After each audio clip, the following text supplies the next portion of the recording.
सीताराम कहिए। जाहि विधि राखे राम ताहि विधि रहिए। जाहि विधि राखे राम ताहि विधि रहिए। ओ जाहि विधि राखे राम ताहि विधि रहिए। जाहि विधि राखे राम ताहि विधि रहिए। बोलिए भक्त वत्सल भगवान की जय। कृष्ण कन्हैया लाल की जय। गौरी गोपाल भगवान की जय। श्री वृंदावन बिहारी लाल की जय। यमुना मैया की जय। वृंदावन धाम की जय। दुबई के भक्तों की जय। कैसे हैं आप लोग? सबको राधे राधे। जय श्रीमन नारायण। जय श्री कृष्णा। राधे राधे। जय गौरी गोपाल। भगवान आपको सुखी और स्वस्थ रखें। इन्हीं मंगल कामनाओं के साथ प्रवेश करते हैं आज की कथा में। चंद्राकर परिवार के लिए सुंदर तालियां। इनके कारण हम सबको भगवान की कथा प्राप्त हुई। पूरे दुबई के भक्तों को पहली बार ये दास अनिरुद्ध आप सबका दर्शन पहली बार यहाँ बैठ कर के हुआ। आप सबका दर्शन करने के लिए दास अनिरुद्ध आ गया। देखिए आप सबका प्रेम, आप सबकी भक्ति। बहुत सारे भक्त दुबई से गौरी गोपाल आया करते थे, कहा करते थे कि आप आइएगा आइएगा। भगवान से प्रार्थना बहुत लोगों ने आप में से की और भगवान ने ये पूरी ताकत, पूरी शक्ति, पूरा कार्य गौरी गोपाल भगवान ने चंद्राकर परिवार को सौंपा। और हमारी मैया भैया के कारण बड़े प्रेम से आप सबके मध्य आने का सौभाग्य मिला। और कथा हम सब बड़े प्रेम से अब सुनेंगे। देखो भगवान की कथाएं हम सनातनी जहाँ रहते हैं ना, वहाँ अपने हृदय को, अपने मन मंदिर को, अपने घर को मंदिर बनाकर ही रखते हैं। भारत के लोग दुनिया में जहाँ जहाँ रहते हैं उनके रहने का तौर तरीका, रहने का ढंग सब अलग ही है ना। कहते ना पीपल का पत्ता कहीं भी जाए कहलाएगा पीपल का ही। सोना जो पारस होता है ना, पारस एक मणि होती है। पारस मणि वो जिस लोहे को टच कर देती है वो लोहा सोना हो जाता है। भारत के लोग, भारत का प्रत्येक व्यक्ति वो पारस है कि उसके संग में जो आए वो धर्म रूपी सोना बन ही जाता है। धर्म से वो खुद तो जुड़ा ही है, औरों को जोड़ ही देता है। ये भारत का ब्लड है, भारत का खून ऐसा है। हमारे ब्लड में, हमारे धरती में धर्म समाया हुआ है कण कण में। समर्पण, इतना समर्पण है कि कहिए मत। देखिए हम धर्म को लेकर के चलने वाले लोग हैं। हमारे यहाँ राजा दशरथ जी जब उनकी मृत्यु का समय आया, कैकेयी ने कहा, क्या कहा कि हमें राम को वनवास भेजना है और भरत को राजा बनाना है। दशरथ जी पांव में गिर पड़े। कैकेयी के देवी मैं तेरे पांव पड़ूं, यदि राम वनवास गए तो मैं मर जाऊंगा। कैकेयी बोली आप कल मरने वाले हो तो आज मर जाओ, पर राम को वनवास भेजना है। दशरथ जी बोले कि तुम दूसरा कुछ और मांग लो। नहीं। कैकेयी बोली कि क्यों आप डगमगा गए क्या? क्या राम को वनवास ना भेज पाओगे? दशरथ जी बोले देवी मैं तो राम को वनवास भेज दूंगा, जो वचन दिया हूं उसे पूरा करूंगा, पर याद रखना कि तुम विधवा हो जाओगी। कैकेयी बोली कोई बात नहीं, मैं विधवा होती हूं तो हो जाऊं, पर आपको मेरे दिए गए वचन पूरे करने होंगे। दशरथ जी ने अपने प्राणों की परवाह ना की और अपने कहे हुए वचनों को पूरा किया। ये बात हम केवल इसलिए बता रहे हैं कि प्राण जाए पर वचन न जाए। हमारे देश में हमारे राजा महाराजा, हमारे राम हमें सिखाकर क्या गए हैं? हमारी विरासत क्या है? हमारी विरासत है धर्म। आप लोग दुबई रहते हैं, अपने देश से हजारों किलोमीटर दूर रहते हैं, लेकिन आप भी यहाँ रहकर एकादशी का व्रत करते हैं, यहाँ रहकर आप सवेरे उठकर भगवान की पूजा करते हैं। सभी सनातनियों के घर में लगभग गोपाल जी हैं, भगवान की आराधना है, पूजा है। ये सब क्यों है जानते हैं? ये धर्म है। दशरथ जी ने प्राणों का बलिदान दे दिया, विसर्जित कर दिया प्राणों को, पर उन्होंने अपने धर्म को नहीं छोड़ा। इसलिए दुबई के द्वारा पूरी दुनिया को जो सनातनी जहां जहां रहते हैं उनके लिए यह मैसेज है कि देखो, कभी भी हम अपने धर्म को ना छोड़ें। हमारा धर्म क्या है? आप जानते हैं आपका धर्म क्या है? मैया, पीली मैया, आप जानती हो आपका धर्म क्या है? क्या धर्म है आपका? आप जानते हैं धर्म क्या है? चश्मा वाले भैया, धर्म क्या है आपका? हमारा धर्म क्या है? आज इस पे हम चर्चा कर लें जरा सी, ताकि आप सब जान जाएं कि हमारा धर्म क्या है। क्या धर्म है? हाँ, हमारा धर्म है, तुलसीदास जी कह रहे, दया धर्म का मूल है, पाप मूल अभिमान, तुलसी दया न छोड़िए, जब तक घट में प्राण। हमारा धर्म क्या है? सनातन कहते हैं पुराने को। सनातन मीन्स होता है पुराना। हमारा धर्म कितना पुराना है? सनातन मीन्स जितना पुराना सूर्य, जितना पुराना चंद्रमा, जितना पुराना समुद्र, जितने पुराने भगवान, उतना पुराना धर्म। हमारा धर्म जो है सनातन मीन्स पुराना। सनातन कहते हैं पुराने को। कोई आपसे पूछे कि आपका धर्म क्या है, तो हमारा धर्म है दया। हमारे भीतर क्या है? दया। इसलिए हम सनातनी कैसे हैं? दयावान हैं। हम कभी किसी की हत्या नहीं करते। इसलिए हम लोग चींटी को दाना डालते हैं, कुत्ते को रोटी निकालते हैं अंतिम, और पहली रोटी गाय को निकालते। क्योंकि हमारे भीतर उस गाय के लिए, उस कुत्ते के लिए, उड़ते पक्षी के लिए और चींटी के लिए भी दया है। हमारे भीतर किसके लिए दया है? चींटी के लिए भी दया है। हमारे यहां हर जीव के लिए दया है। इसलिए हमारा धर्म क्या है? दया धर्म का मूल है। दया ही धर्म है।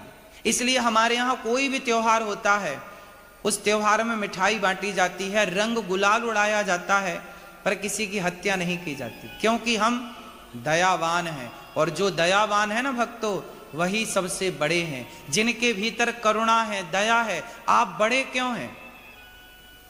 आप बड़े क्यों हैं? क्योंकि आपके भीतर दया है। जिसके भीतर दया नहीं वो काहे बड़ा है? क्यों जी? बात सी, दया जिसके भीतर है वही बड़ा है। और दया, हमारी संस्कृति ने हमें क्या सिखाया? बेटा, किसी को मारना मत। क्यों किसी को मारे?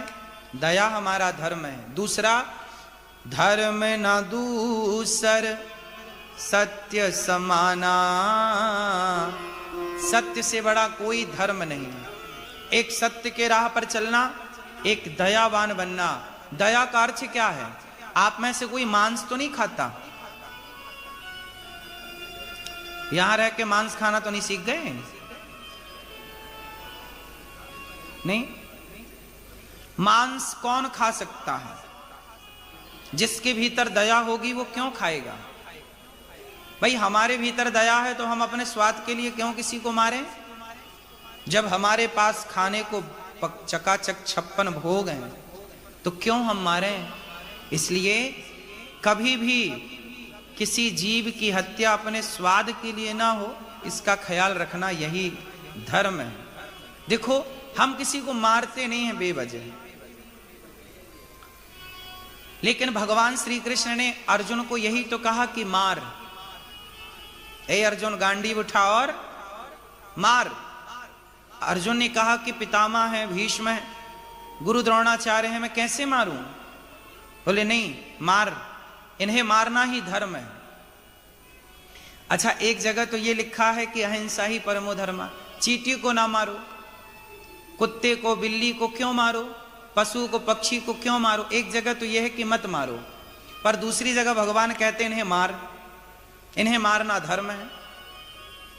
क्यों? दो बातें क्यों? अब ये दो बातें हो गई ना, आप समझ पा रहे हैं दोनों बातों को अलग अलग। ऐसा है कि बेवजह किसी को मारना पाप है, बेवजह किसी को मारना पाप है, पर मारने की यदि ठोस वजह है, जैसे आतंकवादी है तो आतंकवादी को तो मारना ही धर्म है। फिर तो वहां पर जो दुर्योधन था वो उस जमाने का आतंकवादी था। दुर्योधन उस जमाने का क्या था? आतंक फैला रहा है। कौन सा आतंक? भरी सभा में आप किसी स्त्री के कपड़े उतारे, क्या यह धर्म था? इसलिए तो कहता हूं कि आप भी धर्म से चलो, हम भी धर्म से चलें। और सुनो, जो धर्म से चलता है वो सुखी होता है।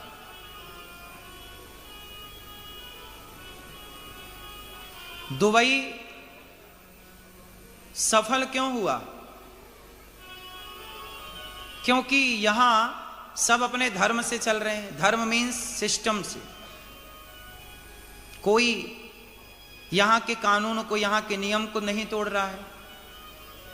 जब आप धर्म को तोड़ देंगे, छोड़ देंगे, तो फिर आपका परिणाम वही होगा जो दुर्योधन का हुआ। भरी सभा में क्या किसी स्त्री के कपड़े उतारना धर्म था? इसलिए तो भगवान ने भीम भैया से कहा मार, इसकी जांघों को तोड़ दे। जबकि गदा युद्ध हो रहा था भीम का और दुर्योधन का, और गदा युद्ध का नियम था कि आप युद्ध में जांघों पर गदा का प्रहार नहीं कर सकते, सिर पर गदा का प्रहार नहीं कर सकते, केवल छाती पे करना है, पीठ पे करना है। लेकिन भीम भैया ने जांघों पर गदा का प्रहार किया। भगवान कृष्ण बोले कि मार। तब बलदाऊ जी आ गए वहां पर, बलराम जी ने, अच्छा बलराम जी के दोनों शिष्य थे। गदा सीखा किससे था? दुर्योधन ने बलराम जी से। और भीम भैया ने भी किससे सीखा? बलराम। दोनों के गुरु एक। अब गुरु जी आए, गुरु जी ने कहा भीम ये तुमने क्या किया? तुमने दुर्योधन की जांघें तोड़ दी और युद्ध के खिलाफ है ये काम, तुमने गलत किया। क्यों गलत किया? अब मैं तुम्हें मारूंगा। तब भगवान श्री कृष्ण बोले भैया आपने ये तो देखा कि भीम ने इसकी जांघें तोड़ दी, वो गलत था। आपको भीम की गलती तो दिखाई पड़ी। जब भीम ने गलती की तब तो आप प्रकट हो गए। लेकिन जब भरी सभा में ये दुर्योधन कह रहा था कि द्रौपदी आजा, मेरी जांघों पे आके बैठ जा, तब तो आप प्रकट नहीं भए, तब तो आप नहीं आए। आप बताइए, क्या किसी और की स्त्री को अपनी जांघों पे बिठालना धर्म था? क्या कहना कि तुम मेरी जांघों पे आके बैठ जाओ, क्या ये धर्म था? तब तो आप नहीं आए। तो सुनो, इसने भरी सभा में एक नारी के साथ जो किया वो धर्म था बलदाऊ भैया कि अधर्म था? अधर्म था ना। तो बलदाऊ भैया यदि अधर्म था तो अधर्मी है ये, और अधर्मी को अधर्म से मारना ही धर्म है बलदाऊ भैया। इसलिए इसे मार देना चाहिए। इसकी जांघें जो तोड़ी भीम भैया ने वो गलत नहीं है, क्योंकि अधर्मी को अधर्म से मारना ही धर्म है। धर्म प्राण जाए पर धर्म न जाए, यही तो है हमारी संस्कृति। कर्ण को भी भगवान ने अधर्म से मरवाया। जब वो रथ से नीचे आए तो भगवान ने कहा अर्जुन उठा, मार इससे। पहिया नीचे धंस गया ना तो उखाड़ने आए। भगवान कृष्ण बोले अर्जुन से मार कर्ण को। अर्जुन बोले प्रभु ये अधर्म है, योद्धा रथ से नीचे है, कैसे प्रहार कर दें? भगवान बोले कि जब इसने भरी सभा में कहा कि द्रौपदी तेरे 5 पति हैं, छठा मुझे बना ले, तब क्या वो धर्म था? इन्होंने कौन से धर्म का आचरण किया है? इन्होंने कौन से धर्म का मुंह देखा है? जब इन्होंने धर्म का पालन नहीं किया तो अब इनके लिए धर्म क्यों? इसलिए भगवान ने वो सब कुछ किया जो करना चाहिए। बाण उठा मार से, अर्जुन ने बाण मारा। अब देखिए भगवान राम के बारे में कहा कि रामो विग्रहवान धर्म, राम साक्षात धर्म की प्रतिमूर्ति हैं। लेकिन आप में से बहुत लोगों ने सुना होगा कि राम जी ने बाली को कैसे मारा? कैसे मारा? छुप के मारा ना। अब सवाल यह खड़ा हुआ कि राम ने बाली को छुप करके क्यों मारा? क्यों मारा जानते हैं? राम जी बाली को आमने सामने भी तो मार सकते थे ना, चल मैं तेरे से युद्ध करता हूं, लड़ आमने सामने। लेकिन नहीं, भगवान ने बाली को सामने से नहीं मारा। कहां से मारा? छुप करके मारा, बगल से मारा। क्यों? क्या जरूरत थी? आज तक राम जी पर यह सवाल खड़ा रहता है कि राम जी ने बाली को छिप करके क्यों मारा। लोग सवाल करते हैं राम जी ने गलत किया, छिप के मारा, ये तो अधर्म है। अच्छा, राम जी ने बाली को छिप करके मारा, इसमें लोगों को अधर्म दिखता है, लेकिन उसके पीछे की पूरी जो कहानी है वो लोग नहीं जानते। आओ, राम जी ने छिप करके क्यों मारा, इसके पीछे भी जो कारण है वो जरा समझने की कोशिश करें। बात यह है कि जब राम जी सीता की खोज करते करते ऋष्यमुख पर्वत पर आए तो वहां पर राम जी की भेंट सुग्रीव से हुई। राम जी ने सुग्रीव से भेंट की और राम जी ने सुग्रीव को मित्र कह करके बुलाया, आप मेरे मित्र हैं। अब राम जी की और सुग्रीव की क्या हो गई? मित्रता हो गई। अब जब मित्रता हुई, दोस्त बने, तो राम जी ने पूछा कि मित्र, तुम्हारा परिवार कहां है, तुम्हारी फैमिली कहां है? तुम जंगल में अकेले हो, तुम्हारी पत्नी कहां है, तुम्हारे बच्चे कहां हैं? तब सुग्रीव ने रोते रोते अपनी पूरी दास्तां सुनाई कि मेरी पत्नी पर मेरे भाई ने कब्जा कर लिया है, मेरा भाई है बाली। एक दिन क्या हुआ कि एक मय दानव आया हमारे नगर में, बहुत बलशाली था, बहुत बड़ा राजा था, मय राक्षस था। उसने हमारे भाई बाली को ललकारा तो भाई उससे लड़ने के लिए गए, वो एक गुफा में जाके घुसा। मेरे भाई ने कहा कि सुग्रीव, मैं 15 दिन तक तुम मेरा इंतजार करना, यदि 15 दिन में मैं आ गया तो आ गया, वरना तुम मुझे मरा हुआ जान लेना कि मैं मर गया। कितने दिन के लिए बोला बाली ने? 15 दिन।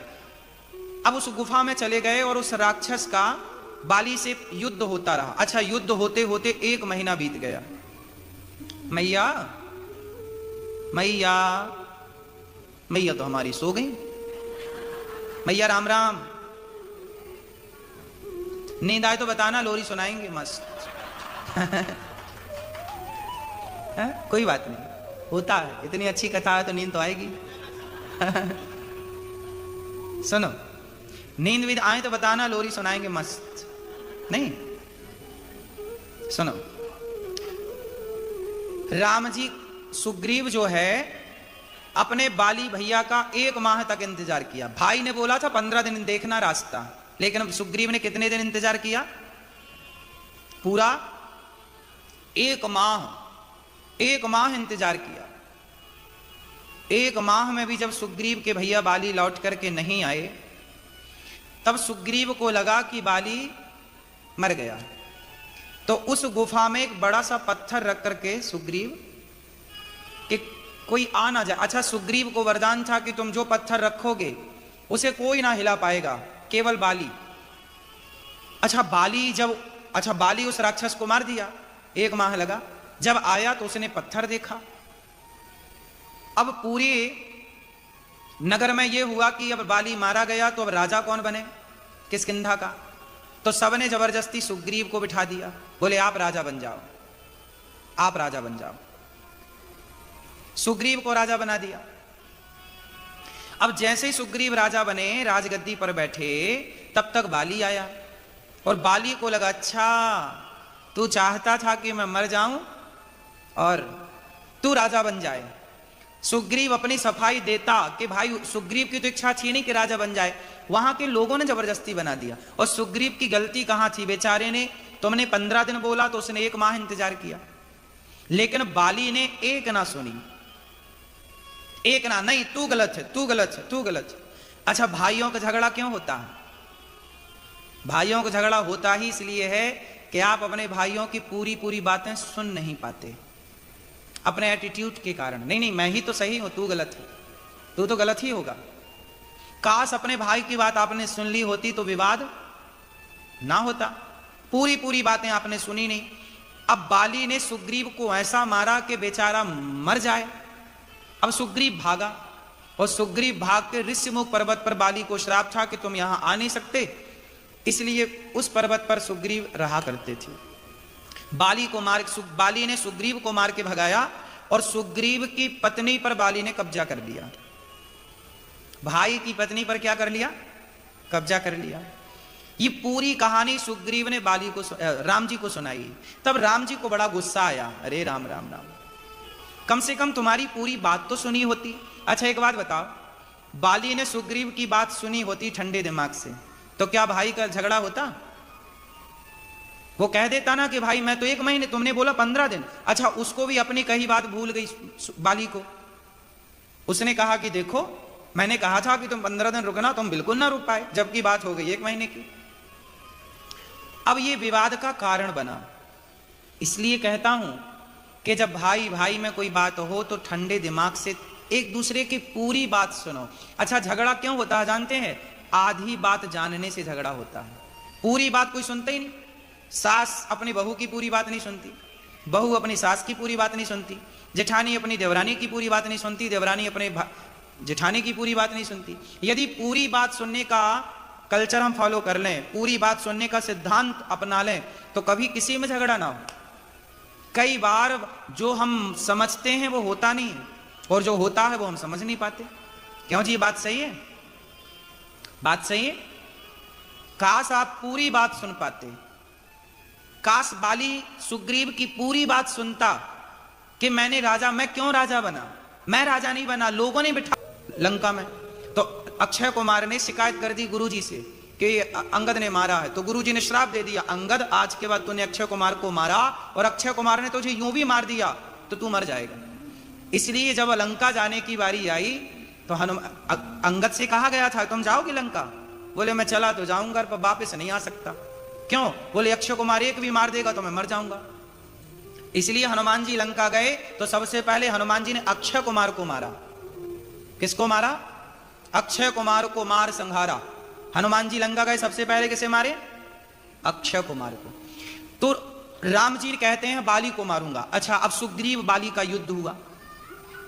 राम जी ने माला पहनाया सुग्रीव को, और पीछे खड़े होकर के राम जी ने बाण मारा, और बाली को बाण लगा, वो बाली मर गया।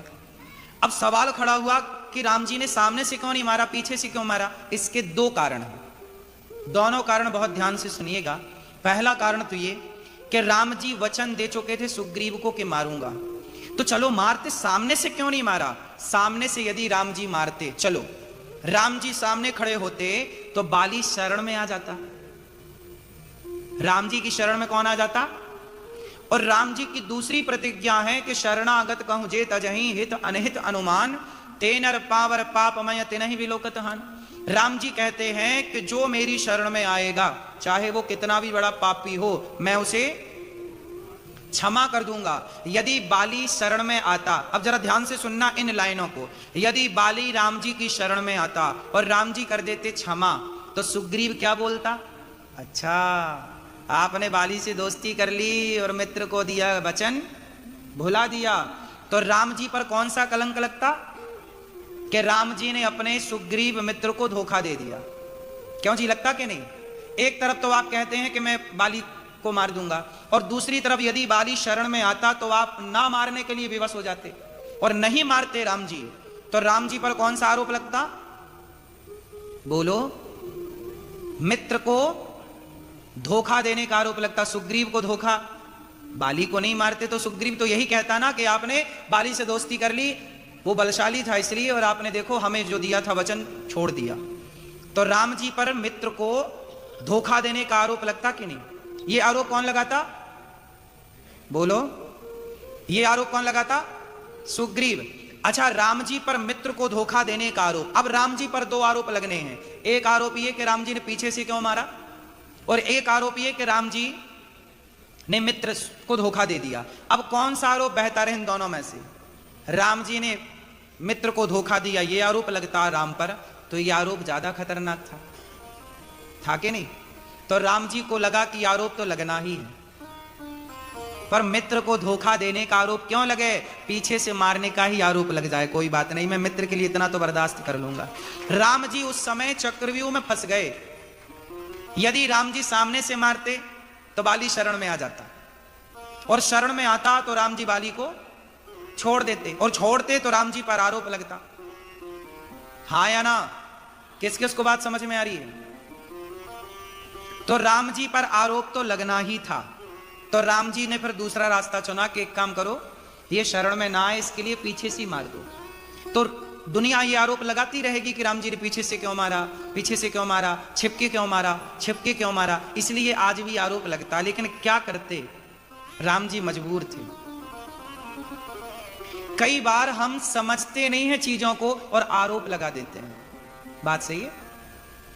तो राम जी ने इसलिए बाली को छिप करके मारा।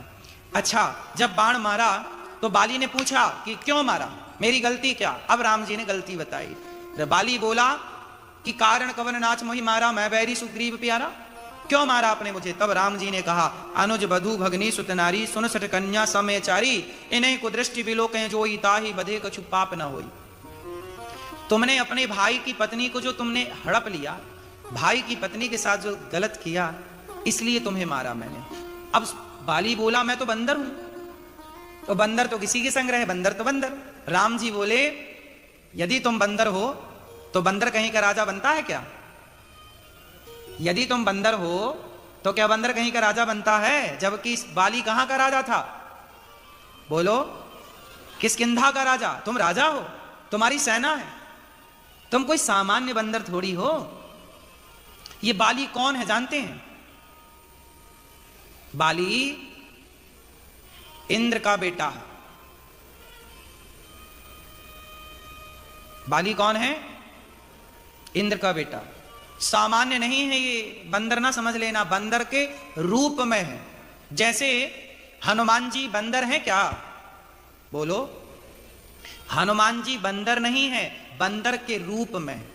गंगा नदी नहीं है, नदी के रूप में है। गिरिराज जी पर्वत नहीं है, पर्वत के रूप में है। राम मनुष्य नहीं है, मनुष्य के रूप में है। इन्हें जो दिख रहा है उससे अलग है चीजें। इसलिए हमें ये नहीं मानना चाहिए कि गंगा एक नदी है। अरे गंगा नदी के रूप में है, इसलिए गंगा को माता कहते हैं हम लोग। क्या बोलते? गंगा मैया, गंगा मैया। इसलिए हनुमान जी बंदर के रूप में हैं, बंदर नहीं। राम मनुष्य के रूप, विप्रधेनु सुर संतहित लीन मनुज अवतार। राम जी कौन है? मनुष्य बने ना। किसके लिए बने? धरती के पाप को खत्म करने के लिए, उतारने के लिए, कम करने। परित्राणाय साधूनां विनाशाय च दुष्कृताम् धर्म संस्थापनार्थाय संभवामि युगे युगे। राम जी मनुष्य जैसे दिख रहे हैं। राम मनुष्य। कौन है राम? बोलो मैया, राम कौन है? कौन है राम? मनुष्य। राम भगवान है। कौन है राम? कौन है राम? कृष्ण मनुष्य जैसे दिखते हैं। कृष्ण मनुष्य। हां, ये चीजें समझने की है।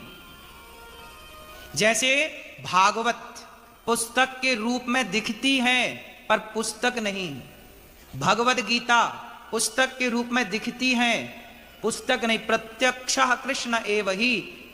गीता, भागवत, ये प्रत्यक्ष भगवान का स्वरूप है। इसलिए हमारे जो सिख भाई हैं वो पूजा करते ना गुरु ग्रंथ साहब की, क्योंकि जो गुरु ग्रंथ साहब है वो पुस्तक के रूप में दिखता है पर वो पुस्तक नहीं है। ऐसे हमारी गीता, हमारी भागवत जी, रामचरितमानस, ये पुस्तक के रूप में है, पुस्तक नहीं है। इसमें जो लिखा एक एक अक्षर है वो शब्द ब्रह्म, प्रत्येक अक्षर कृष्ण का स्वरूप है। बात समझ में आई? तो राम जी ने बाली को छिप करके मारा। अब बताओ, छिपके मारना सही था कि गलत था? बोलो। सही तो नहीं था, पर मजबूरी थी। क्या था? क्या थी? तो किस किस को मजबूरी समझ में आई? आ गई मैया? आप चश्मा वाली मैया थी मजबूरी? आपकी भी कुछ मजबूरी है, इसलिए हाथ नहीं उठा रही हो, है ना? सुनो, राम जी ने धर्म का पालन किया। बाली बोला कि मैं क्यों मारा मुझे, मैं तो बंदर हूं। राम जी ने कहा तुम सामान्य बंदर हो क्या? अंत में राम जी से बाली ने बोला, हे प्रभु अब मेरी चतुराई नहीं चली, अब एक काम करो। बाली ने मरते समय क्या बोला? बाली ने राम जी से कहा, प्रभु एक बात सुन लो मेरी। क्या? ये अंगद है, अंगद यहां। अंगद को बुलाया। अंगद का हाथ राम जी ने, अंगद का हाथ बाली ने राम के हाथ में पकड़ाया और बाली बोला कि अब मैं जा रहा हूं। अंगद, आज से तुम्हारी जिम्मेदारी राम की। अच्छा ये बताओ, बाली जान गया कि नहीं कि ये कौन है? जान गया। यदि जाना ना होता तो जिसने आपको मारा है, क्या उसके हाथ में आप अपना बच्चा सौंप के जाते?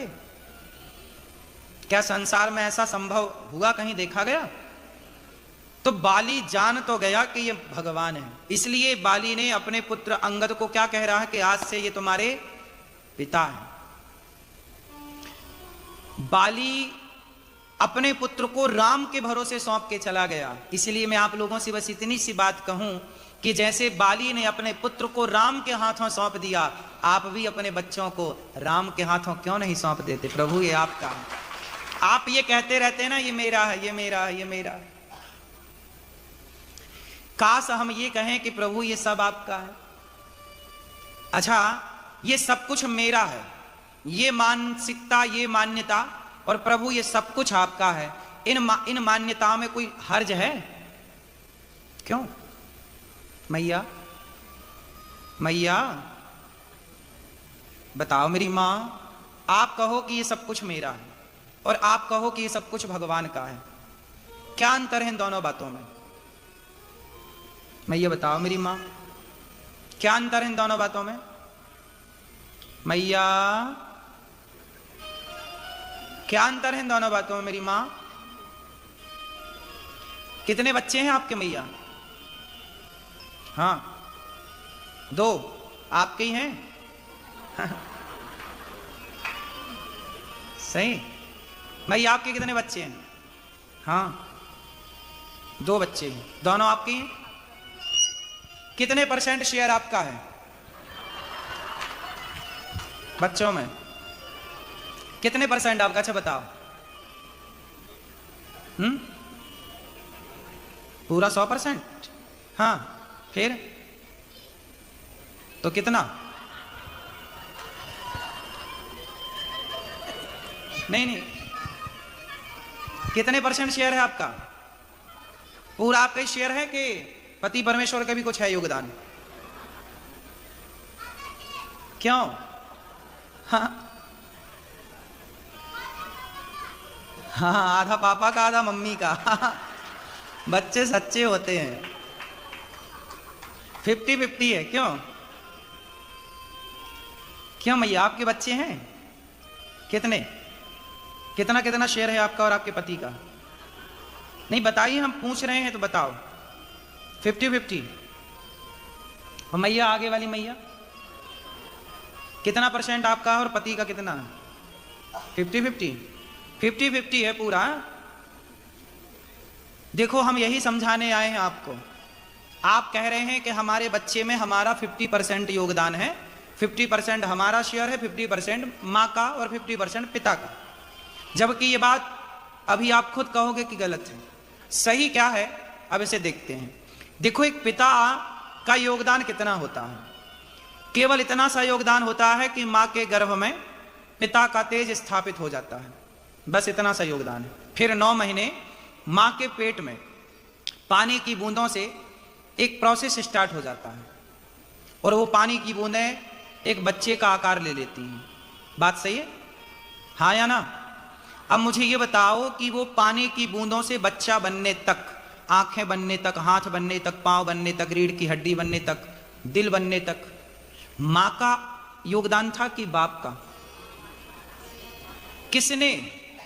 किसने उस पानी की बूंदों को एक मनुष्य के रूप में, कौन था वो? मां गई क्या बच्चे की आंखें लगाने? यदि तुम आंखें लगाती बच्चे की तो कोई बच्चा अंधा ही ना होता। तुम गई क्या पांव लगाने के लिए? तुम लगाती पांव तो कोई लंगड़ा ही ना होता। कोई मां थोड़ी चाहती है कि कोई लंगड़ा बच्चा हो। यदि तुम ही बच्चे को बनाई थी तो दुनिया में कोई अपाहिज क्यों है? कोई लंगड़ा क्यों है? कोई अंधा क्यों है? कोई बहरा क्यों है? कोई गूंगा क्यों है? बात सही है?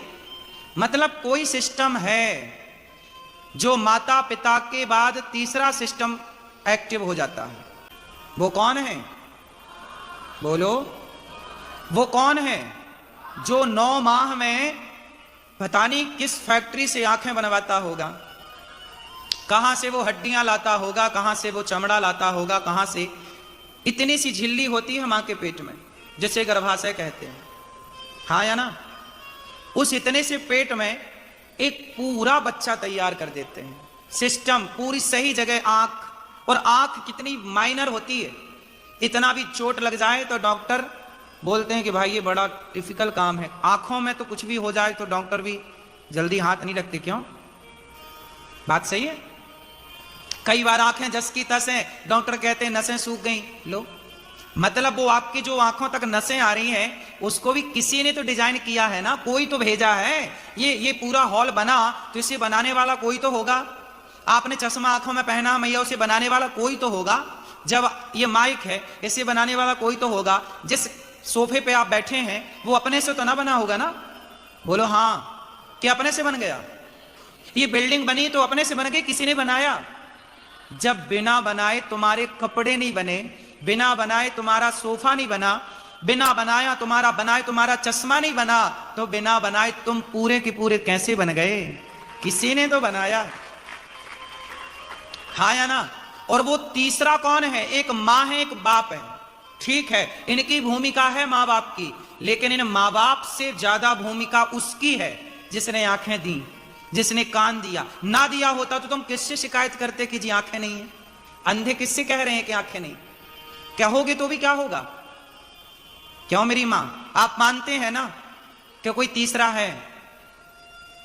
आपके और हमारे इस संसार में आने में किसी मां बाप के अतिरिक्त किसी तीसरे का भी हाथ है। कितने लोग मेरी बात से सहमत हैं? तो जरा मुझे बताओ कि उस तीसरे का शेयर कितना है? हाँ बोलो। 100 नहीं, पिता का शेयर है ओनली 1%, मां का शेयर है 2%, क्योंकि मां ने स्पेस दिया, जगह दी। हमें पृथ्वी माता ने अपनी गोद में बाद में लिया, हमें पहले माता ने गोद में लिया। हम पहले मां के पेट में आए, हम मां के पेट में थे पहले।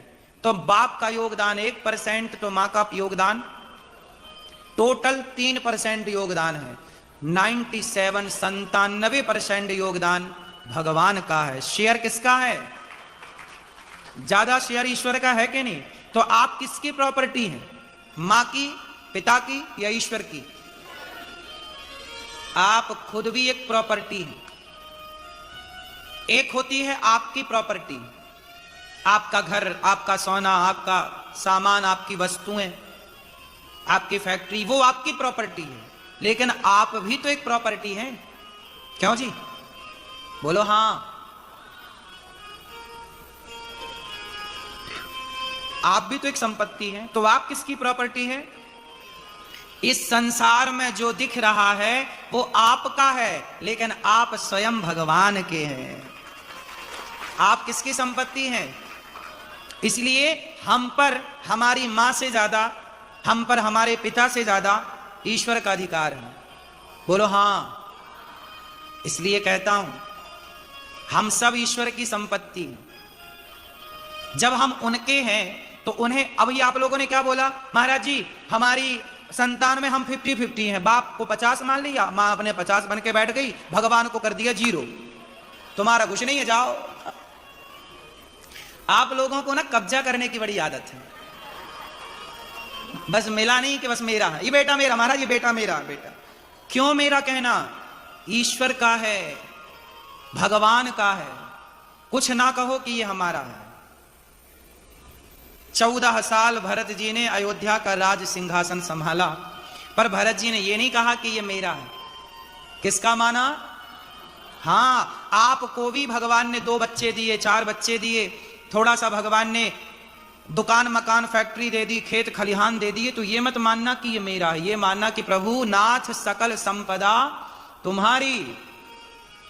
प्रभु ये सब किसका है? आपका। एक तो ये मानसिकता है कि ये मेरा है, और एक ये है कि ये प्रभु का है। कौन सा बेहतर है? कौन सी मान्यता अच्छी है? मेरा है ये मान्यता, ईश्वर का है ये मान्यता? तो जब, अच्छा ये बताओ, ईश्वर का है ये सब कुछ, ये मान्यता सही है? तो जब सही है तो मान लो ना। आप इस मान्यता को मान्यता तो दे रहे हैं, लेकिन मान नहीं रहे। ये बेटा मेरा है, तो आज से जो कुछ है वो किसका? यही मानेंगे। जब आप सब कुछ ईश्वर का मान लेंगे तो आपका फायदा क्या होगा? आपको कभी घमंड नहीं आएगा। क्या नहीं आएगा?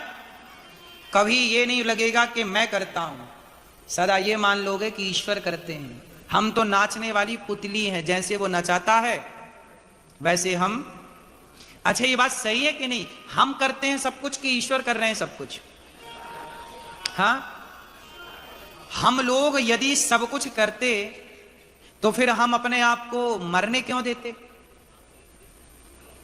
क्यों? हम ही सब करते तो फिर कोई मरता ही क्यों? कौन चाहता है कि हम मर जाएं? आप में से कोई चाहता है क्या कि हम बुढ़े हो जाएं? लेकिन लो बाल सफेद हो रहे हैं। नहीं, आप देखते देखते बूढ़े हो रहे हैं, बुजुर्ग हो रहे हैं, वृद्ध हो रहे हैं, चमड़ी ढीली पड़ गई, बाल सफेद पड़ गए, आंखों में कम दिखने लग गया। आप थोड़ी चाहते हैं कि आप बूढ़े हो जाए। मतलब मेरी मां कोई है जो आपसे ये सब काम करा रहा है। यदि आप सफल हैं तो अपनी सफलता का पूरा श्रेय भगवान को दीजिए। प्रभु ये आपकी कृपा से है, हम नहीं रखते इसको। बेटा है प्रभु, ये आपका दिया प्रसाद है। मैं नहीं मां बन के घमंड करूंगी, मैं नहीं बाप बन के कहूंगा मेरा है। मेरी जिम्मेदारी है देख रेख करने की। मैं अच्छी परवरिश करूं, पालूं पोसूं, अच्छी जिम्मेदारी से सब कुछ करूं, पर ये ना रखूं कि मेरा है। बात सही है? हाँ, रचा है सृष्टि को जिस प्रभु ने, वही ये सृष्टि चला रहे हैं। ये जो कथा हो रही है ना, जो लोग टीवी पर सुन रहे हैं, दुबई में इवेंट हॉल अलरस स्थान inter continental Dubai festival city. तो जो यहां आना चाहें तो इस एड्रेस पे आए। रचा है सृष्टि को जिस प्रभु ने। ये दास अनिरुद्ध है ना, हम कभी ये नहीं मानते कि हम कर रहे हैं, और हम ये चाहते हैं कि आप भी कभी ये ना माने कि आप कर रहे हैं। आप सदा ये माने कि ईश्वर आपसे करा रहे हैं। हमसे भगवान, जैसे हनुमान जी लंका गए तो राम जी ने कहा, वाह हनुमान आप तो लंका से आ गए, आपने लंका जलाई, इतना बड़ा काम। अच्छा बताओ, लंका हनुमान जी गए कि जो काम हनुमान जी ने किया वो हनुमान जी ने किया कि हनुमान जी से राम ने कराया? क्या सही है? हनुमान जी ने जो किया वो हनुमान जी ने किया कि राम जी ने कराया? कैसे पता? क्या प्रमाण है इसके कि राम जी ने कराया? अब इसका प्रमाण देखिए। हनुमान जी जब लंका जाने लगे तो राम जी ने हनुमान जी को बुलाया और अपनी अंगूठी किसे दी? दी कि नहीं? अच्छा, राम जी अपनी अंगूठी अंगद जी को दे देते तो लंका कौन जाता? जामवंत जी को दे देते तो कौन जाता? जामवंत जी जाते। पर हनुमान जी को अंगूठी दी, राम जी ने अपनी मुद्रिका किसे दी? मतलब राम जी चाहते थे कि लंका हनुमान जी जाएं और सीता मां का पता बोलो हनुमान जी लगाएं। राम जी स्वयं चाहते हैं कि मेरे भक्त का मान बढ़े, मेरे भक्त की प्रतिष्ठा बढ़े। यदि आपकी समाज में प्रतिष्ठा बढ़ी है, आपका समाज में सम्मान बढ़ा है, तो ये मानो कि भगवान स्वयं चाह रहे हैं कि आपका सम्मान बढ़े, आपकी प्रतिष्ठा बढ़े, आपके पास धन धान्य आए।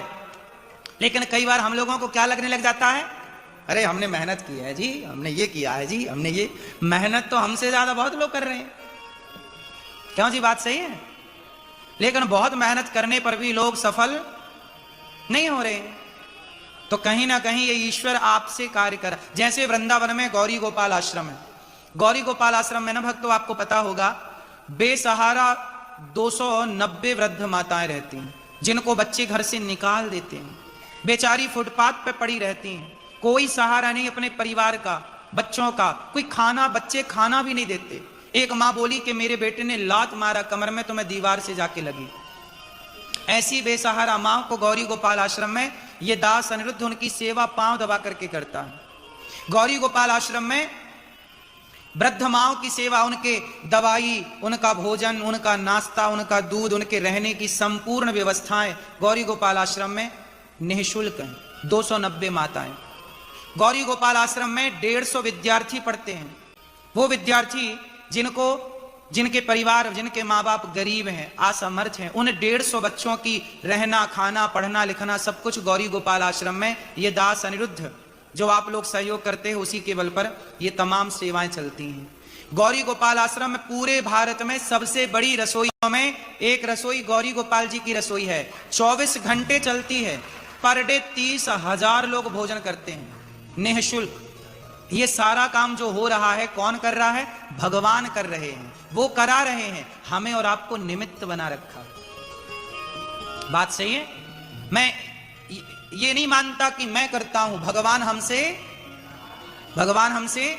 लेकिन ये कितनी अच्छी बात है कि इस अच्छे काम के लिए भगवान ने आपको ही चुना। ये ईश्वर की कृपा है। भगवान किसी और से भी तो करा सकते थे, काम तो ईश्वर का है, पर किसी और से भी करा सकते थे ये काम, लेकिन उन्होंने ये दास अनिरुद्ध से कराया। आप सब सहयोग करते हो ना, तो गौरी गोपाल आश्रम में चूल्हा जलता है वृद्ध माओं के लिए। तो आप लोग सहयोग करते हो, तो ईश्वर ने आपसे भी तो सहयोग कराया। तो कुल मिलाकर के ये बहुत धन्यवाद देना चाहिए ईश्वर का कि प्रभु आपने हमें चुना है इस काम के लिए। हमें चुना है मतलब ईश्वर की नजर हम पर है, ईश्वर की कृपा दृष्टि हम पर है। आप लोगों को देखिए ना, आज हम लोग, आप लोग बैठे यहां साथ में सत्संग कर रहे हैं, तो आप लोग ही यहां क्यों आए? क्योंकि आपको ही ईश्वर ने इस काम के लिए चुना है कि जाओ आज कथा सुनो।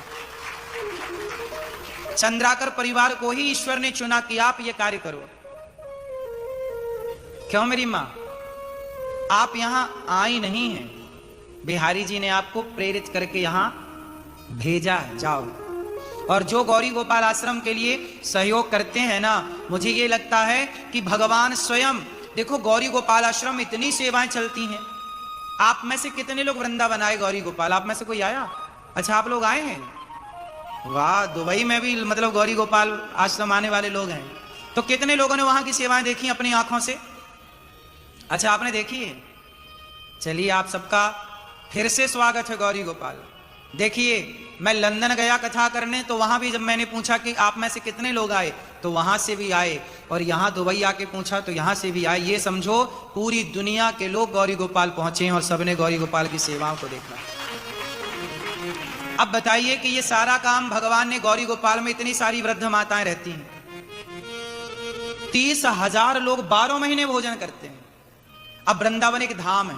आप दुबई से भी बड़ी श्रद्धा से लोग वृंदावन जाते हैं, भारत से भी कोने कोने गांव से लोग, बड़े बूढ़े, गरीब से गरीब आदमी भी वृंदावन आता है। अब सोचिए कि उनको बिहारी जी का दर्शन मिल गया और निःशुल्क गौरी गोपाल जी में भरपेट भोजन मिल गया। अब बताओ, अन्नदान से बड़ी और क्या सेवा होगी? तो सबसे बड़ी सेवा लंगर सेवा, भंडारे की सेवा यही है। और गौरी गोपाल भगवान ने ये दास को इस काम के लिए चुना। जैसे हनुमान जी लंका गए तो हनुमान जी सीता माँ के खोज के लिए राम जी ने हनुमान जी को चुना, ऐसे जब दुबई ये दास अनिरुद्ध आया तो सामने बैठकर कथा सुनने के लिए भगवान ने आप लोगों को चुना।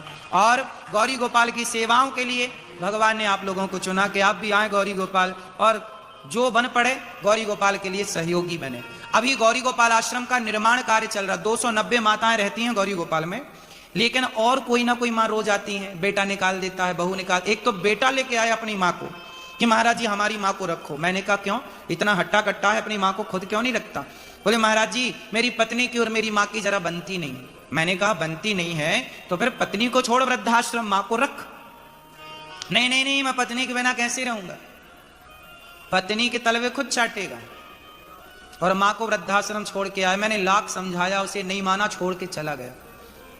अब बताइए ऐसी माएं, या तो उन्हें ना रखो तो बेचारी भीख मांगने पे मजबूर हो जाएं, फुटपाथ पे सोने को मजबूर हो जाएं।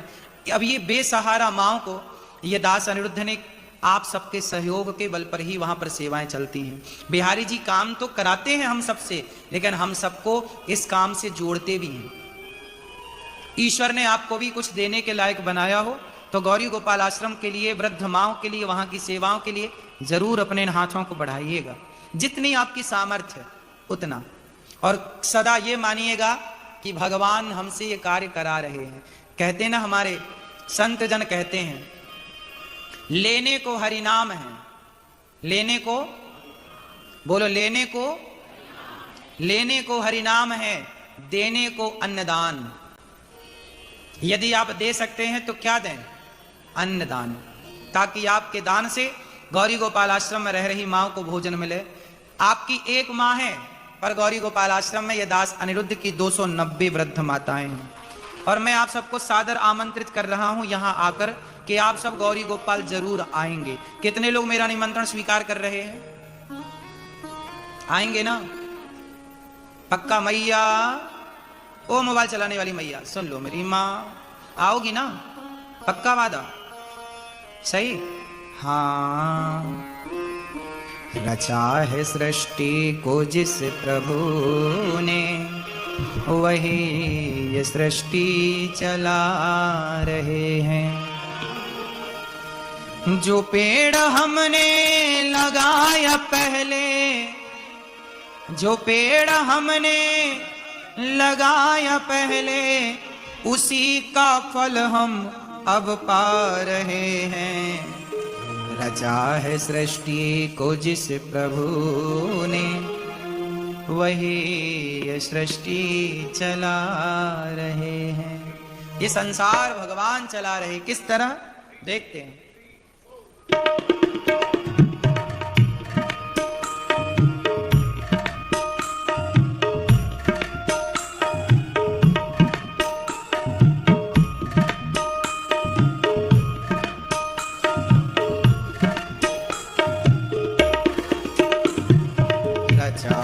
सृष्टि को जिस प्रभु ने, वही ये सृष्टि चला रहे हैं। रचा है सृष्टि को जिस प्रभु ने, वही ये सृष्टि चला रहे हैं। रचा है सृष्टि को जिस प्रभु ने, वही ये सृष्टि चला रहे हैं। रचा है सृष्टि को जिस प्रभु ने, वही सृष्टि चला रहे हैं। जो पेड़ हमने लगाया पहले, जो पेड़ हमने लगाया पहले, जो पेड़ हमने लगाया पहले, उसी का फल हम अब पा रहे हैं। रचा है सृष्टि को जिस प्रभु ने, वही सृष्टि चला रहे हैं। रचा है सृष्टि को जिस प्रभु ने, वही ये सृष्टि चला रहे हैं।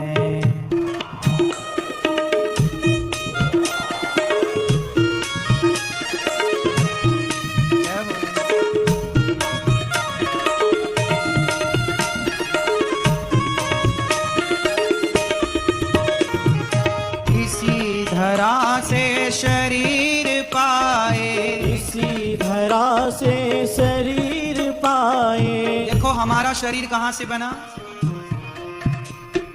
इसी धरा से शरीर पाए, इसी धरा में फिर ये समाए, इसी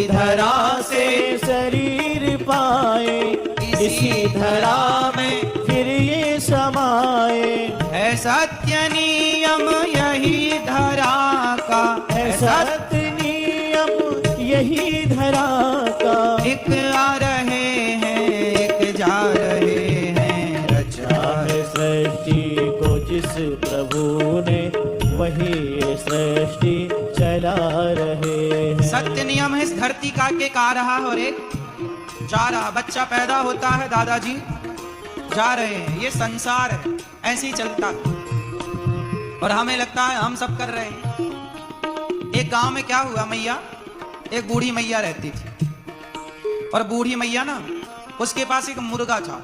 सवेरा हो तो मुर्गा कुकड़ू कू करे, वो कुकड़ू कू बोले। उसके बाद क्या हुआ, सूर्य भगवान आया करते, क्योंकि मुर्गा सवेरे सवेरे 4-5 बजे बोल देता है। तो बूढ़ी मैया को ये लगने लगा कि जब मेरा मुर्गा बोलता है तब सूर्य भगवान आते हैं, मेरा मुर्गा ना बोले तो सूर्य आए ही ना। एक दिन क्या हुआ, उस बूढ़ी अम्मा की लड़ाई हुई बगल वाले से। तो बूढ़ी अम्मा बोली, सुन, ज्यादा बक बक मत कर, यदि मैं अपने मुर्गे को लेके चली गई तो तुम्हारे गांव में सूर्य नहीं निकलेगा। गांव वालों ने कहा, पागल हो गई है क्या, तेरे मुर्गा के बोलने से क्या सूर्य भगवान निकलते हैं? हाँ, तुम्हें क्या लगता है मेरा मुर्गा रोज सवेरे 4 बजे बोलता कुकड़ों को, तब सूर्य भगवान आते हैं? पड़ोसियों ने लड़ाई झगड़ा ज्यादा हुई। बूढ़ी अम्मा को लगा मैं चली, अपने मुर्गे को लेके चली गई। और मुर्गे को लेके जिस गांव में गई, संयोग से चलते चलते वहां भी सवेरे के 4 बज रहे थे, तो वहां भी मुर्गे ने कुकड़ों को कह दिया। थोड़ी देर बाद वहां भी सूर्योदय हो गया। बूढ़ी अम्मा को लगा, लो अब यहां सूर्योदय होगा, वहां अंधकार ही रहेगा। बहुत वर्षों के बाद बूढ़ी अम्मा उस गांव की तरफ गई कि चलो देख के आए कि भाई आज यहाँ सब तो अंधकार में जी रहे होंगे। जब आके देखा तो वहां भी दिन था, वहां भी खुशहाली थी, सब बढ़िया। वो मैया को ऐसा लगने लगा कि मैं और मेरा मुर्गा, ये दोनों के कारण ही सूर्य भगवान आते हैं। ऐसी कई बार हम लोगों को लगने लगता है कि मेरे कारण ये काम हो रहा, लेकिन ऐसा नहीं है। ये भगवान का संसार है, भगवान अपने तरीके से चलाते हैं। बात सही है ना? हाँ।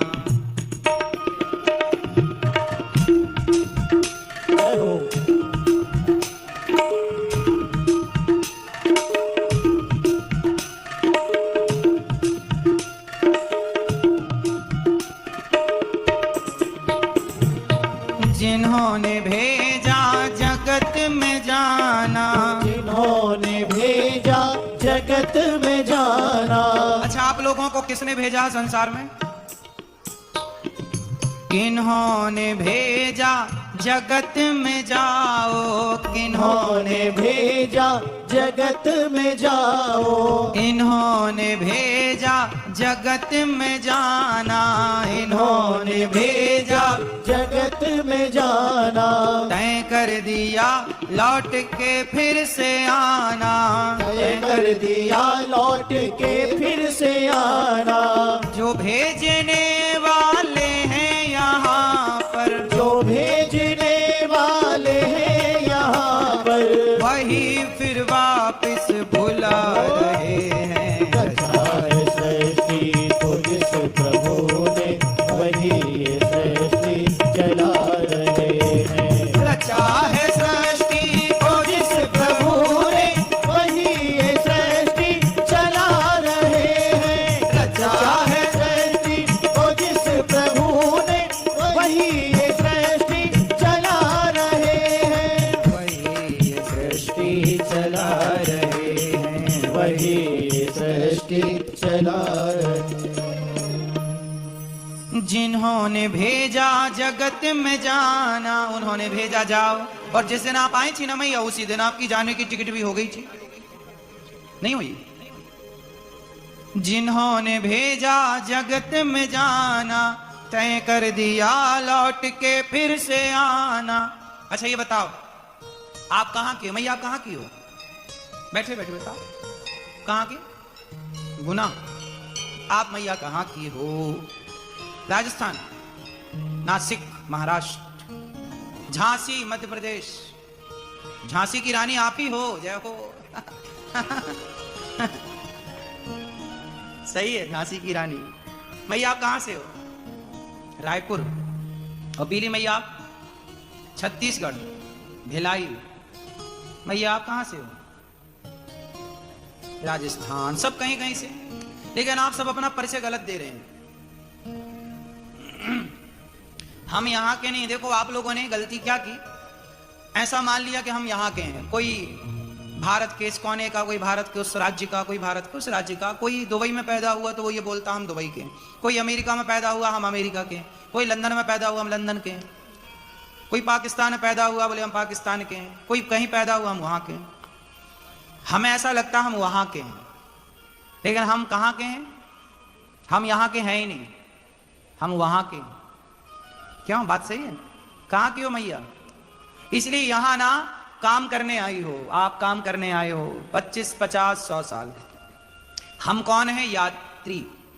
कृपया यात्रीगण ध्यान दें, हम सब कौन हैं? ये बात सही है कि गलत है? ये जिंदगी एक यात्रा है, इसलिए तो कहा जिंदगी एक सफर है सुहाना, यहाँ कल क्या हो किसने जाना। जिंदगी एक सफर है सुहाना। तो जिंदगी क्या है? एक यात्रा, और यात्रा को एंजॉय करना चाहिए। यात्रा है बिंदास जी लो, अच्छे से रहो जीवन में, अच्छे काम करो, भलाई काम करो, और यात्री हो ना, यात्रियों की तरह रहो। जैसे हम लोग फ्लाइट पर बैठते हैं तो फ्लाइट भारत से, यहाँ की फ्लाइट 3, सवा 3, 3.5 घंटे की होती है। 3.5 घंटे के लिए आपको एक कुर्सी मिलती है, एक जगह मिलती है, यहाँ बैठो, ये सीट नंबर आपका है, आप यहाँ जाओ। वो सीट नंबर जो हमें मिलता है वो 3 घंटे के लिए सीट है हमारी, 3.5, 4 घंटे के लिए सीट है। फिर वो हमें सीट छोड़नी पड़ती है कि नहीं? हाँ या ना? वो एक यात्रा में हम लोगों ने 3 घंटे बिताए, ऐसे ये जिंदगी की यात्रा में हम 100 साल बिताते हैं। जैसे उस यात्रा में बहुत सारे लोग मिल जाते हैं, दोस्त यार अपने लोग, उनके संग बातें होती, गपशप होती है, लेकिन हम ये नहीं मानते कि अब तुम्हारे बिना कैसे रहेंगे। अच्छा सोचो कि फ्लाइट में 3 घंटे में किसी को प्यार हो जाए, उसी 3 घंटे में वो प्यार हो जाए, बोले अब तुम्हारे बिना कैसे रहेंगे, तो यात्रा सुखद हुई कि दुखद हो गई? हैं? 3 घंटे तो अच्छा गुजर गया, चलो वार्ता हो गई, लेकिन अब बिछड़ना हो गया। तुम्हें इस शहर में जाना, हमें उस शहर में, तुम 2 दिन के लिए आए हो, हम 6 दिन के लिए आए हैं, फिर जाना, अलग हो गए। यदि आपने प्यार कर लिया उस 3 घंटे की यात्रा में, तो प्यार करने से आपको फायदा हुआ कि नुकसान? रोना पड़ा ना बेकार में, अब उसकी याद में उतर के फिर रो, फोन लगाओ, दिन भर टाइम बिगाड़ो। ऐसे ही आप लोग 100 साल की यात्रा में ना जाने कितनों से प्यार करते हैं, और प्यार ही आपको रुलाता है। इसलिए कहता हूं प्यार जगत से ना होए, प्यार जगन्नाथ से होए। एक भगवान से प्यार होगा तो हंसना है, रोना नहीं। जगत का प्यार रुलाता है, क्योंकि जगत में जो प्यार होता है ना, जिनसे हम मिलते हैं उनसे बिछड़ना पड़ता है। बोलो हाँ, हम आपसे मिले हैं तो मिले क्यों हैं? बिछड़ने के लिए। जो मिलता है वो काहे के लिए मिलता है? बोलो हाँ, बात सही है? तो जब बिछड़ने के लिए मिलते हैं तो बिछड़ने वालों से प्यार करें तो रोना पड़ेगा, इसलिए उससे प्यार करो जिससे बिछड़ना ही ना हो। बताओ वो कौन है जिससे कभी नहीं बिछड़ना होता? भगवान सदा आपके थे, आपके हैं और सदा आपके। और ये दुनिया कौन है? दुनिया कौन है? ये दुनिया परदेसी है। कौन है दुनिया? सब परदेसी है। आप सब कौन हैं? इसलिए तो कहा परदेसियों से ना अखियां मिलाना, परदेसियों को है एक दिन जाना, परदेसियों से ना अखियां मिलाना। भरत जी रोए किसके लिए? हनुमान जी रोए किसके लिए? मीराबाई रोई किसके लिए? हाँ, मेरे तो गिरधर गोपाल, दूसरों ना। हाँ, मीराबाई बढ़िया बात कहती हैं कि भगवान अपने हैं, उमा कहाँ हूं मैं अनुभव अपना, सत हरि भजन जगत सब सपना। ये सपना है, संसार क्या है मेरी माँ? सपना है। आंख बंद होती है ना तो रात वाला सपना टूट जाता है। आंख बंद होती है तो रात वाला सपना, रात का सपना कब टूटता है? जब आंखें खुली तो रात का सपना टूटा, और ये आंखें जिस दिन बंद हो जाएंगी ये दिन का सपना भी टूट जाएगा। ना वो रात वाला अपना हो सका ना ये दिन वाला। इसलिए संसार में कैसे रहो? संसार में ऐसे रहो जैसे कमल में, वो कीचड़ में, पानी में कमल रहता है। जो जग में रहूं तो ऐसा रहूं जैसे जल में कमल का फूल रहे। मेरे सब गुण दोष समर्पित हों भगवान तुम्हारे चरणों में। तो बात कर रहे थे धर्म की, इसलिए धर्म, राम जी ने जो छिपके मारा बाली को, उसके पीछे का कारण हमने आपको बताया। धर्म, कोई भी काम करो धर्म ना जाए। हमारे यहाँ धर्म सबका अलग अलग है। स्त्री का धर्म अलग, पुरुष का धर्म अलग, पिता का धर्म अलग, राजा का धर्म अलग, प्रजा का धर्म अलग, गुरु का धर्म अलग, शिष्य का धर्म अलग, बहन का धर्म अलग, भाई का धर्म अलग, अतिथि का धर्म अलग। सबका धर्म क्या है? अलग अलग। इसलिए कोशिश करिएगा कि हम सब अपने धर्म के मार्ग पर चलें, हम अपने धर्म का पालन करें, कभी हम अपने धर्म को ना छोड़ें। किसको ना छोड़ें मेरी मां? धर्म को ना छोड़ें। देखिए ना, भगवान श्री कृष्ण का जब प्राकट्य हुआ, भगवान का जब जन्म हुआ ना, तो भगवान को लेकर वसुदेव जी चले। तो उस समय वसुदेव जी बंधन में बंधे थे कि नहीं? कंस के कारागार में थे। लेकिन जैसे ही भगवान को लेकर वसुदेव जी चले, अपने आप पांव की बेड़ियां, हाथ की हथकड़ियां क्यों खुल गई? जरा बताओ मैया, क्यों खुल गई? क्यों खुल गई? क्योंकि किसको लेकर चले?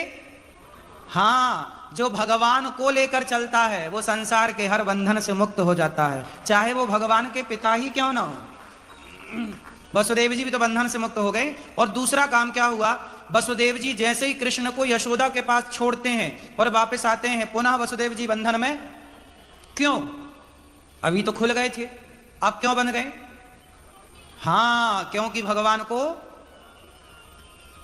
जब भगवान को आप छोड़ देंगे तो बंधन तो आएगा ना। तो मुक्ति चाहते हो तो जैसे वसुदेव जी कृष्ण को लेकर चले, ऐसे आप भी अपने हृदय में कृष्ण को स्थापित करिए और मन मंदिर में प्रभु को लेकर चलिए। सदा भगवान को याद रखिए।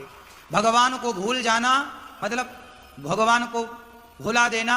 जानत हूं अस स्वामी विसारी, फिर ही तिकाहे न हो ही दुखारी। अच्छा, जैसे ही भगवान को छोड़ा वसुदेव जी बंधन में बंध गए। अच्छा, एक बात और देखिएगा, जब भगवान श्री कृष्ण यशोदा के पास पहुंचे तो भगवान श्री कृष्ण के जाते ही कुछ दिन के बाद भगवान को मारने पूतना मौसी आ गई। कौन सी मौसी आई? पूतना। और पूतना ने क्या पिलाया? दूध पिलाया, और दूध जहर भर रखा था, कालकूट नाम का जहर। भगवान ने थोड़ा सा जहर पिया, थोड़ा सा माँ का दूध पिया, और दूध पीकर, जहर पी करके भगवान को लगा जब पी ही लिया दूध तो फिर माँ बन ही गई, तो माँ को तार दें। तो भगवान ने पूतना को वह गति दी जो माँ यशोदा और कौशल्या को मिलने वाली है। कौशल्या को मिल चुकी है और यशोदा को मिलनी है। भगवान ने पूतना को जहर पिलाने वाली को भी तार दिया, क्योंकि भगवान बड़े दयालु हैं। अच्छा, भगवान दयालु हैं कि नहीं? कितने लोग मानते हैं कि भगवान दयालु हैं? आपको दया करके भगवान ने क्या दिया?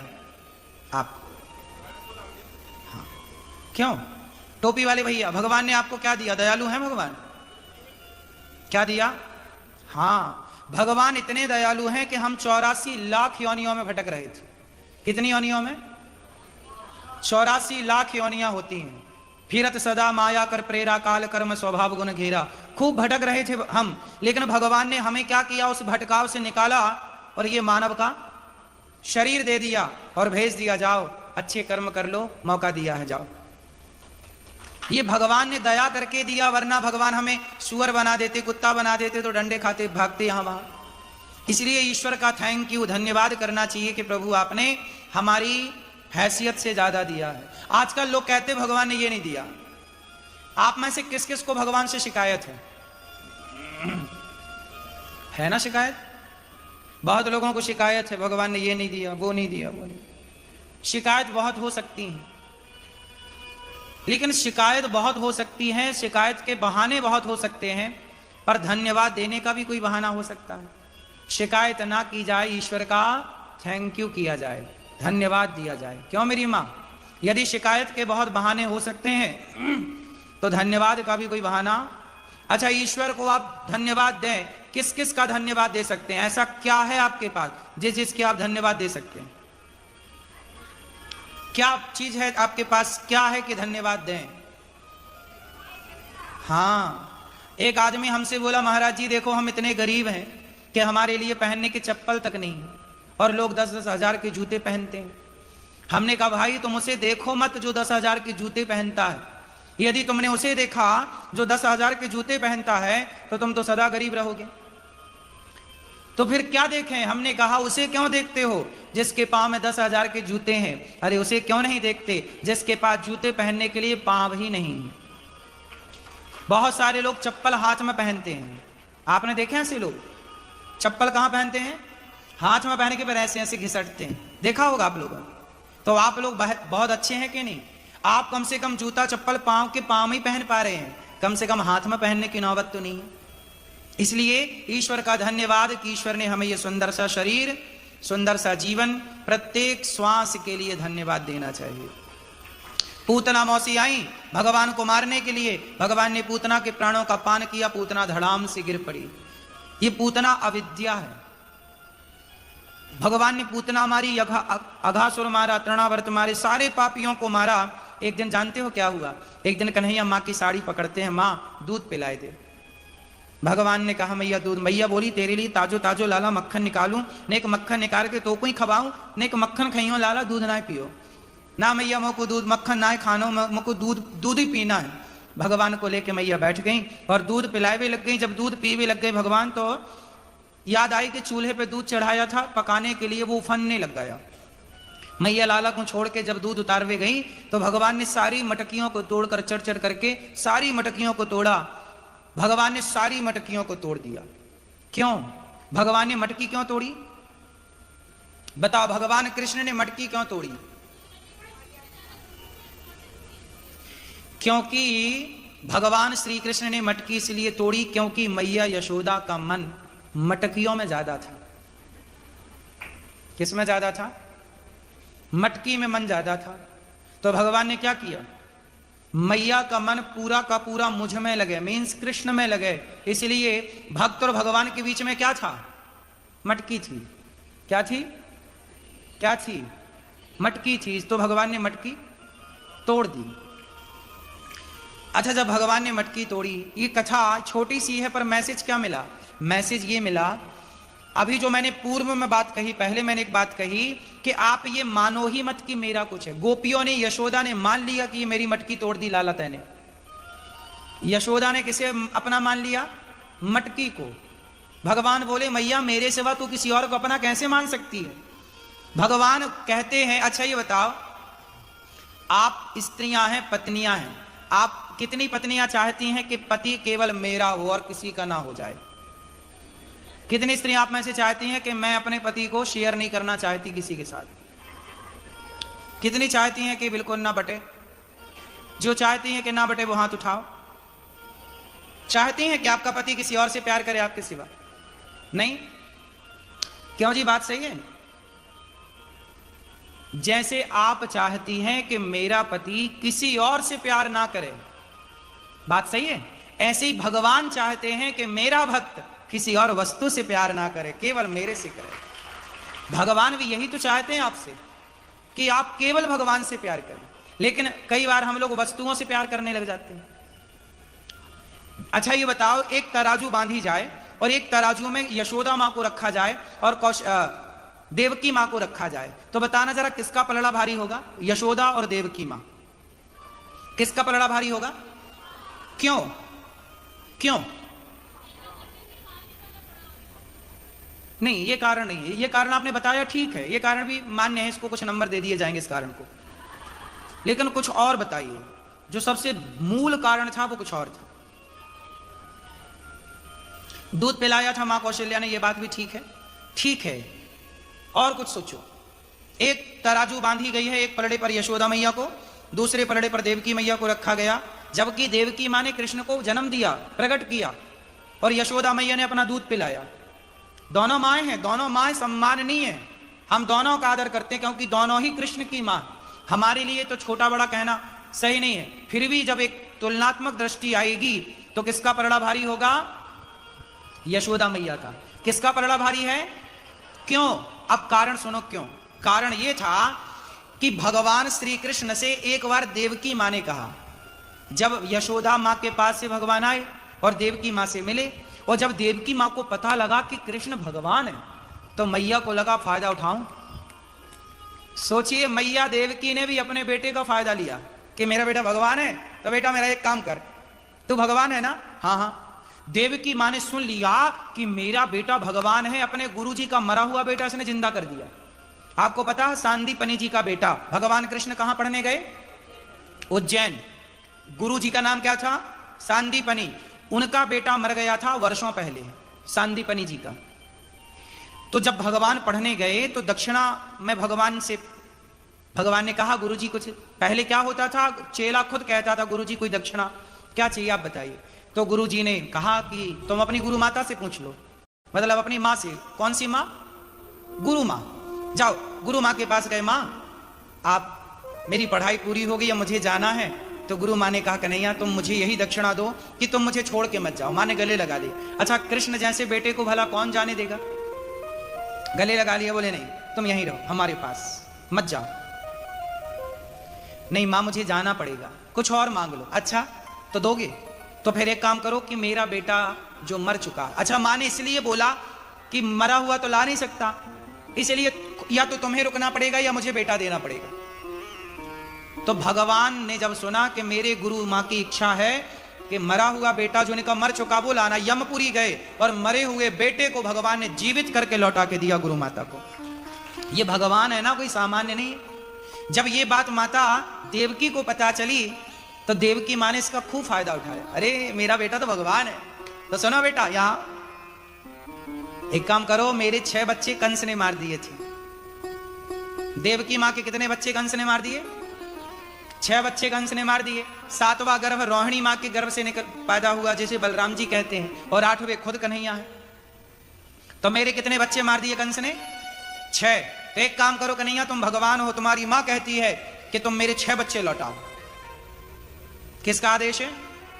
एक तरफ गुरु माँ का आदेश था और एक तरफ जन्म देने वाली माँ का आदेश है। अब भगवान किसका आदेश ना माने? तब माँ को 6 बच्चे जो कंस ने मार दिए थे, जन्म लेती मार दिया था ना, उनको भगवान ने जिंदा करके लौटा के दिया। पता है ये बात आपको? भागवत जी में लिखी है ये बात। अब देवकी माँ ने वो बच्चे ले लिए, अब उन बच्चों को बड़ा लाड़ बड़ा प्यार कर लिए, मेरा बेटा जिंदा हो गया, बड़ा बेटा। भगवान कृष्ण यशोदा और देवकी में केवल इतना अंतर था। भगवान कृष्ण ने मां यशोदा से भी कहा कि मां कुछ मांग लो। जब भगवान ने कहा कि मां कुछ मांग लो, तो मां यशोदा भी तो कह सकती थी कि तुम जा रहे हो तो हमें एक बेटा देके जाओ। नहीं नहीं, यशोदा और देवकी मां में सिर्फ इतना अंतर था कि यशोदा मां ने कृष्ण के सिवा किसी को चुना ही नहीं, किसी को चाहा ही नहीं, कृष्ण के सिवा किसी को चाहा ही नहीं। जबकि देवकी ने कृष्ण के जैसा बेटा पाकर भी और बेटों की डिमांड की। अब कृष्ण से अच्छा बेटा कौन हो सकता है? लेकिन कृष्ण जैसा बेटा पाकर भी देवकी मां बोली कि हमें वो बेटे चाहिए। इसलिए जब तराजू में तौला गया तो पलड़ा किसका भारी हुआ? जो कृष्ण के सिवा कुछ और चाहता है वो भारी नहीं हो सकता, जो कृष्ण के सिवा कुछ ना चाहता हो वो भारी हो सकता है। इसलिए भक्त कौन? जो भगवान के सिवा कुछ चाहे ही ना। इसलिए तो नरसिंह जी ने कहा, मुझको और कछु ना चाहिए, बस राधा कृष्ण मिले रे। जब शंकर जी आए नरसिंह जी, अब सोचिए एक नरसिंह मेहता भक्त हुए। आप नरसिंह जी के बारे में जानते हैं? नरसिंह जी एक भक्त हुए हमारे अपने भारत में, और वो नरसिंह जी एक दिन ना शंकर जी के मंदिर में जाके पड़ गए। उनकी भौजाई ने उनको खूब अपमानित किया, प्रताड़ित किया, तो मंदिर में जाके 7 दिन तक पड़े रहे शिवलिंग के ऊपर। तो शंकर जी एक दिन प्रकट हो गए। शंकर जी ने कहा, नरसिंह मांग, कुछ मांग बेटा। तुमने 7 दिन तक लोग फूल चढ़ाते हैं, लोग धतूरा चढ़ाते हैं, लोग जल चढ़ाते हैं, तुमने अपने आप को ही चढ़ा दिया। नरसिंह जी खुद चढ़ गए ना शंकर जी के ऊपर, मतलब शंकर जी के शिवलिंग पर अपना मस्तक रख दिया। वो पड़े रहे तकिया बनाकर। तो शंकर जी को लगा दुनिया तो जल चढ़ाती है, ये तो खुद को ही चढ़ा रहा है। तो शंकर जी प्रकट हो गए, मांग। 7 दिन बिना पानी पिए बिना कुछ खाए। शंकर जी तो बड़े जल्दी प्रसन्न होने वाले। कर्पूर गौरम, करुणा के अवतार, प्रसन्न हो गए शंकर जी। मांग कुछ। क्या चाहता है नरसिंह? नरसिंह जी ने कहा मुझको और कछु ना चाहिए, हे शंकर जी मुझको और कछु ना चाहिए, बस राधा कृष्ण मिलई दे। हे शंकर जी आप कृपा करो तो मुझे कृष्ण से मिलाओ। देखो नरसिंह जी ने शंकर जी से क्या मांगा? आपको शंकर जी मिले तो आप क्या मांगोगे? रावण को शंकर जी मिले तो लंका मांग ली। आजकल लोगों को भगवान मिले तो लोग भगवान को सब कुछ मांग ले, प्रभु ये और दे दो, पूरी दवाई हमारे नाम कर दो। हाँ। लेकिन शंकर जी से नरसिंह जी ने क्या मांगा? मुझको और कछु ना चाहिए, बस राधा कृष्ण मिलई दे। जब भगवान शंकर से यही कहा नरसिंह जी ने कि हमें राधा कृष्ण का दर्शन करा दो, तो शंकर जी लेकर के गए गोलोक। अब सोचिए नरसिंह जी ने यही मांगा तो शंकर जी को तो देना था, तो नरसिंह जी को पकड़ा शंकर जी ने और कहां लेके गए? गोलोक धाम। वहां गोलोक धाम में भगवान श्री कृष्ण राधा रानी के संग विराजे थे, लीला चल रही थी। शंकर जी आए तो भगवान ने देखा, अरे भोलेनाथ जी क्या हुआ आप यहां, और ये सांसारिक जीव कौन है? प्रभु ये आपका भक्त है। अच्छा मेरा? क्या चाहता है? मैंने इसे कहा कि कोई वस्तु ले लो, सोना ले लो, पैसा ले लो, पद ले लो। नहीं नहीं नहीं, ये तो बस एक ही रटना लगाए हैं कि हमें कृष्ण चाहिए, हमें केवल कृष्ण चाहिए। और जब इतनी जिद किया तो फिर मुझे लेकर आना पड़ा। तब भगवान अपनी सिंहासन से उठते हैं और नरसिंह जी को अपने हृदय से लगाते हैं भगवान।